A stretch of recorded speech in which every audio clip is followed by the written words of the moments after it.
शीतल पेड़ों और रंगीन फूलों से भरे हुए एक हरित जंगल में एक मित्रवत प्रेमी तोता पाब्लो और एक चालाक खरगोश रोजी नाम के जीव रहते थे।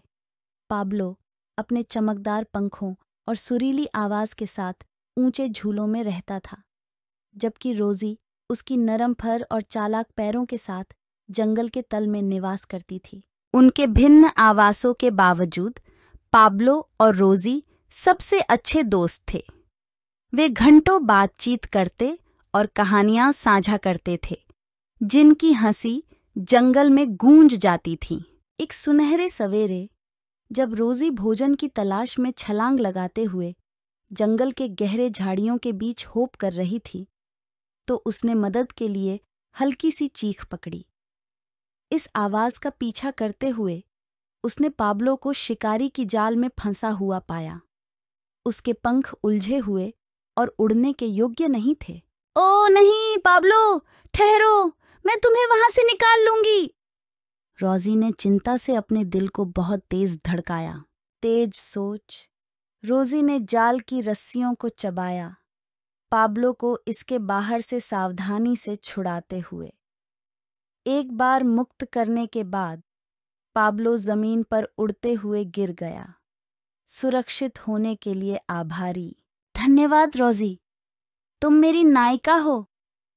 पाब्लो ने रोजी को आभार व्यक्त किया, जो उसके साथ अपनी मित्रता को व्यक्त कर रही थी। उस दिन से उनकी बांध और मजबूत हो गई। पाब्लो और रोजी अलग नहीं हो सकते थे।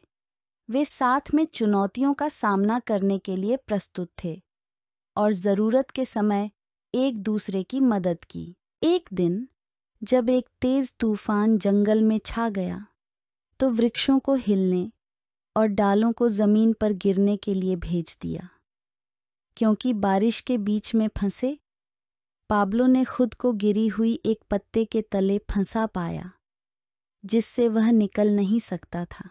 "रोजी, मदद करो!" पाब्लो ने चिल्लाया, जिसकी आवाज हवाओं के तेज शोर में मुक्त हो गई।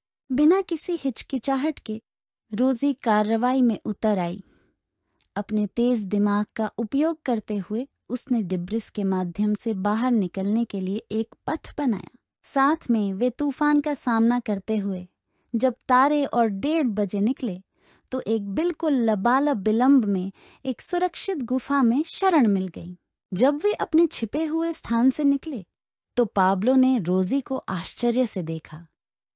"धन्यवाद मेरी प्यारी दोस्त, जब मुझे सबसे ज्यादा जरूरत होती है, तब तुम हमेशा मेरे लिए वहां होते हो।" रोजी मुस्कुराई। उसकी आंखों में प्रेम की चमक थी।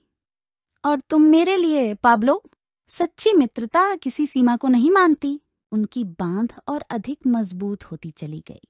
पाब्लो और रोजी जंगल की अद्भुत खोज को जारी रखते, उनकी मित्रता को अंधकार की सबसे गहराई में भी एक प्रकाश के रूप में साकार करते हुए, और जंगल के दिल में उनकी हंसी को पेड़ों के बीच गूंजा जा सकता था।